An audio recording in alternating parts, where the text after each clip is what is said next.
नमस्कार, मैं डॉक्टर हेमंत कुमार हिंदी साहित्य बीए तृतीय वर्ष के विद्यार्थियों का अपने इस यूट्यूब चैनल पर स्वागत करता हूं।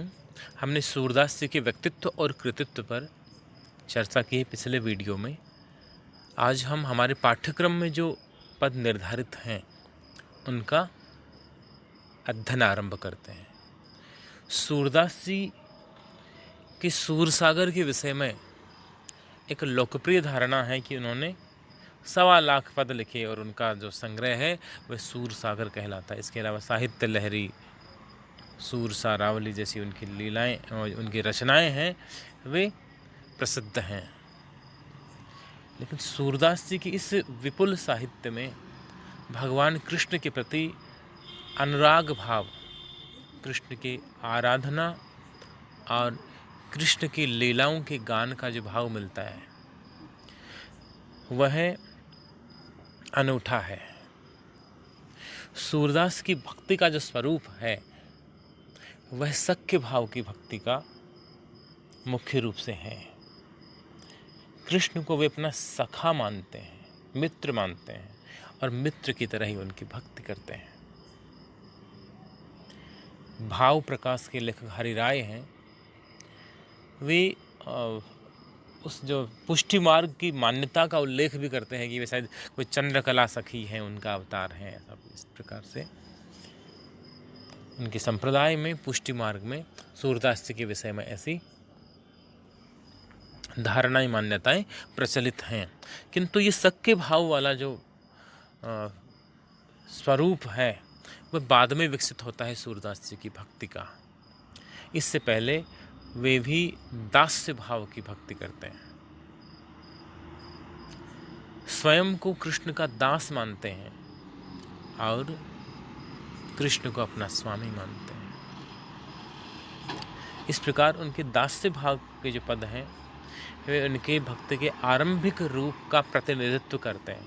और जब वे अपने गुरु पुष्टि मार्ग के संस्थापक वल्लभाचार्य जी से मिलते हैं तो उनकी संपृक्ति का प्रभाव यह पड़ता है, उनके संपर्क का प्रभाव यह पड़ता है कि सूरदास की दास्य भक्ति है वह सख्य भक्ति में परिणत हो जाती है और हिंदी को एक अनूठा कवि मिल जाता है सूरदास जी के रूप में।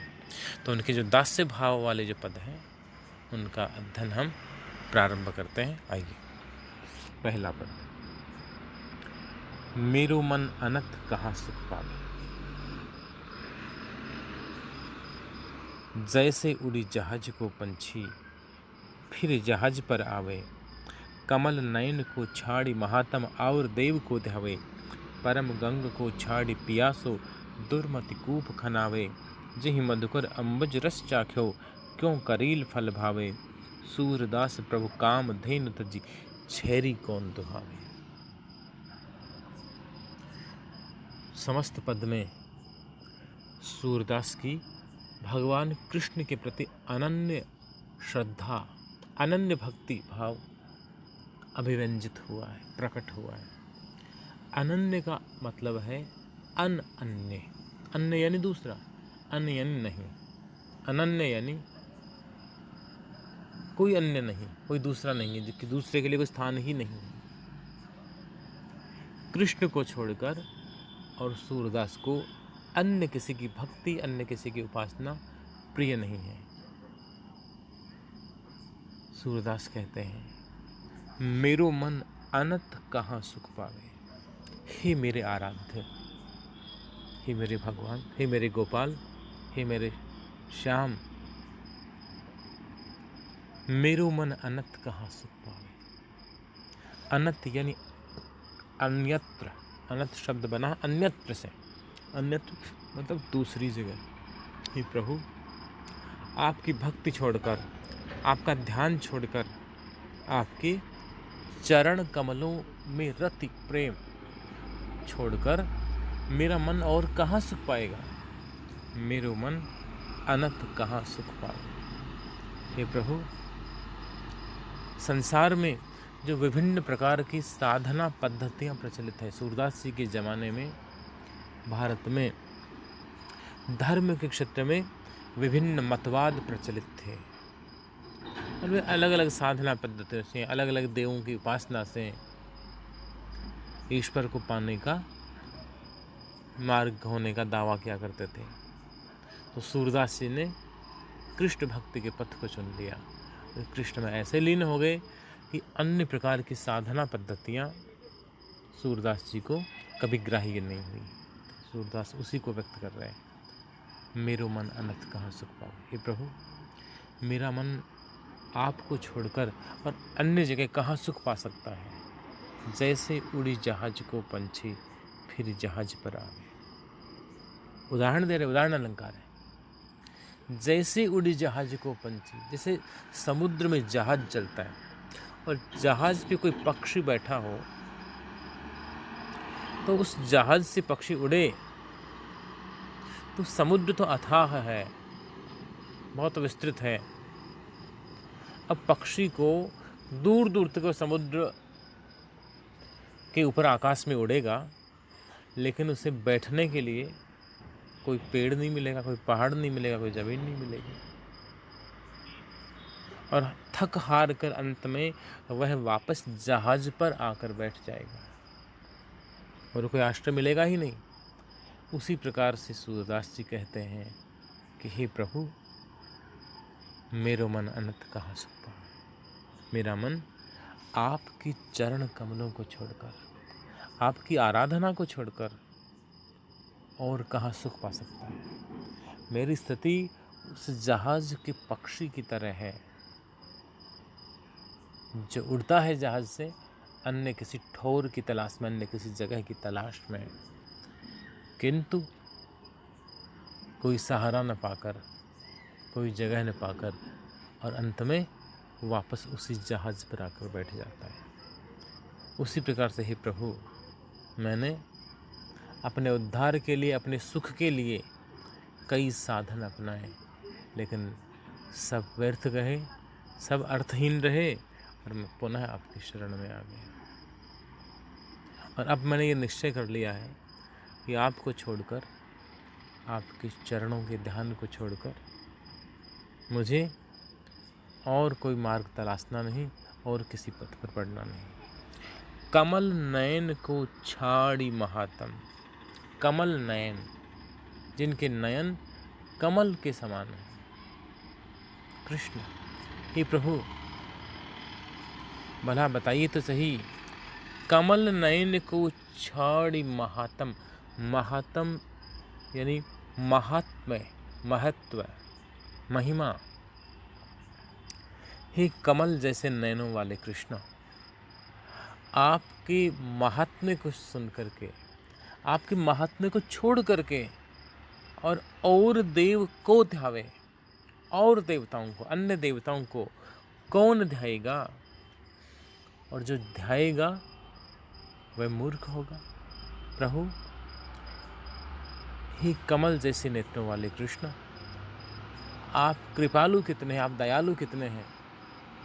मैं जान गया हूँ, मैं मान गया हूँ, मुझे विश्वास हो गया।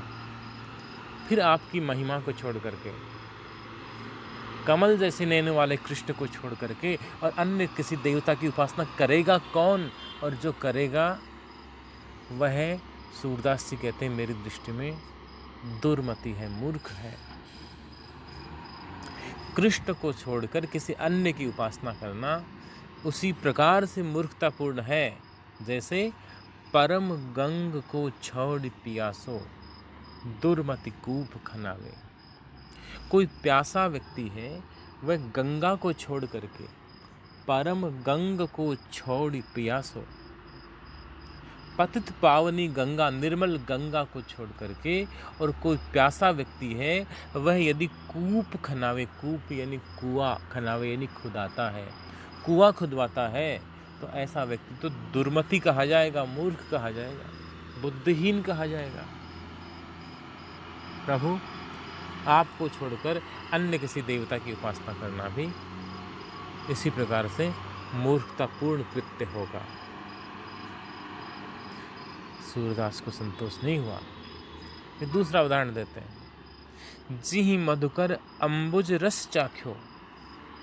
जिहि यानी जिस, मधुकर यानी भ्रमर, भंवरा, अम्बुज यानी कमल, अम्बु यानी जल होता है, क्योंकि कमल जल में उत्पन्न होता है इसलिए इसे अम्बुज कहा जाता है। जिहि मधुकर अम्बुज रस चाख्यो, जिस मधुकर ने, जिस भंवरे ने अम्बुज रस चख लिया, कमल के पुष्प का मकरंद पान कर लिया, क्यों करील फल खावे, वह करील के खारे फल को क्यों खाएगा। जिस भंवरे ने कमल के पुष्प रस का पान कर लिया, कमल के मकरंद को चख लिया एक बार, फिर वह करील के कड़वे फल को कभी नहीं खाएगा। इसी प्रकार से जिसने एक बार कृष्ण को अपना लिया और जिसको एक बार कृष्ण ने अपना लिया, वह किसी और का नहीं हो सकता। जो एक बार कन्हैया का हो गया, कान्हा का हो गया, वह किसी और का नहीं हो सकता। और यदि वो किसी और का होता है, किसी और की भ्रमजाल में भटकता है, तो उसकी मूर्खता उसी तरह है जिस प्रकार कोई गंगा को छोड़ करके, गंगा जल को छोड़ करके और कुआं खुदवाता है पानी पीने के लिए, या फिर कमल रस को छोड़ करके और करील के कड़वे फल को खाने का उपक्रम करता है। लेकिन सूरदास की संतुष्टि अब भी नहीं हुई। अपने आराध्य को अपनी अनन्य भक्ति का विश्वास दिलाना है सूरदास को, और इसके माध्यम से कृष्ण तो स्वयं अंतर्यामी है, जानते हैं सूरदास के हृदय में क्या है।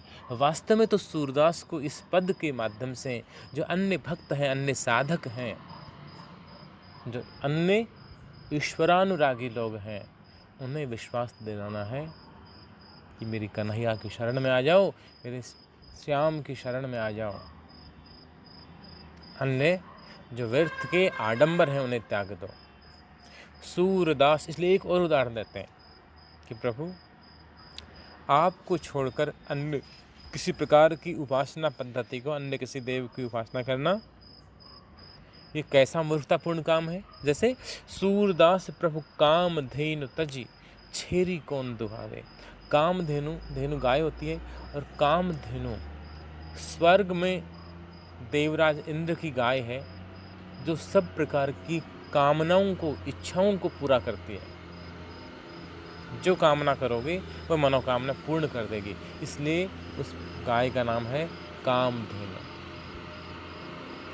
अब जिसको कामधेनु गाय उपलब्ध हो, उस कामधेनु गाय को छोड़ करके और छेरी यानी बकरी, कौन मूर्ख होगा जो कामधेनु गाय को छोड़ करके और बकरी दुहेगा।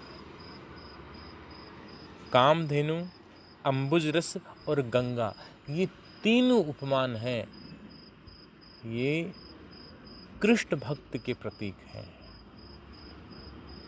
और छेरी यानी बकरी, करील का फल और कुआं, ये सब के सब कृष्णेतर, कृष्ण के अलावा अन्य जो देव हैं उनकी उपासना का प्रतीक है। अब इस पद की व्याख्या सुन करके या इस पद को पढ़ करके आपके मन में ये भाव आया होगा कि सूरदास कृष्ण के उपासक हैं, किंतु कृष्ण के अलावा अन्य किस प्रकार के जो स्वरूप हैं ईश्वर के, उनकी उपासना के पक्ष में नहीं है। ऐसा नहीं है। सूरदास राम और कृष्ण में कोई भेद नहीं करते। वे भी अन्य देवताओं का सम्मान करते हैं, लेकिन सूरदास के समय में धर्म के नाम पर विभिन्न पाखंड प्रचलित थे,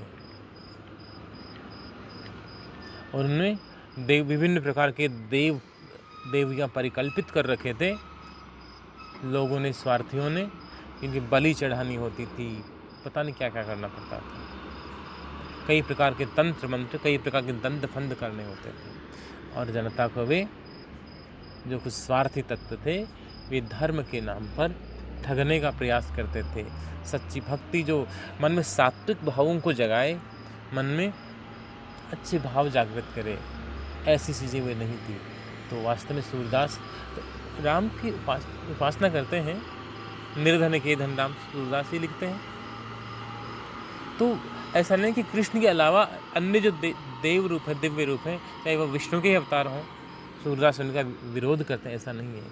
अपनी अनन्यता व्यक्त करते हैं और प्राकारांतर से परोक्ष रूप से इनडायरेक्टली वे जो अधोमुखी, जो अधोगति की ओर ले जाने वाले उपासना पंथ हैं, उनसे सामान्य जनता को विमुख करके वे कृष्ण की ओर मोड़ने का प्रयास करते हैं। अगला पद पढ़ते हैं।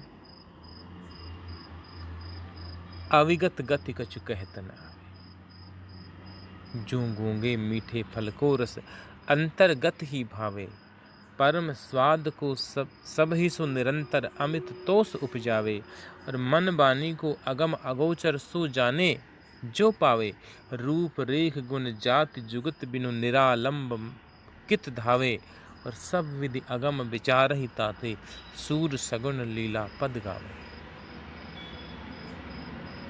सूरदास जी से पहले महात्मा कबीरदास और उनका जो निर्गुणिया मत है, उनका निर्गुणिया पंथ है, वह सगुण का खंडन कर रहा था। ईश्वर के दो रूप हैं भारतीय साधना पद्धतियों में, एक निर्गुण स्वरूप, एक सगुण स्वरूप। निर्गुण ईश्वर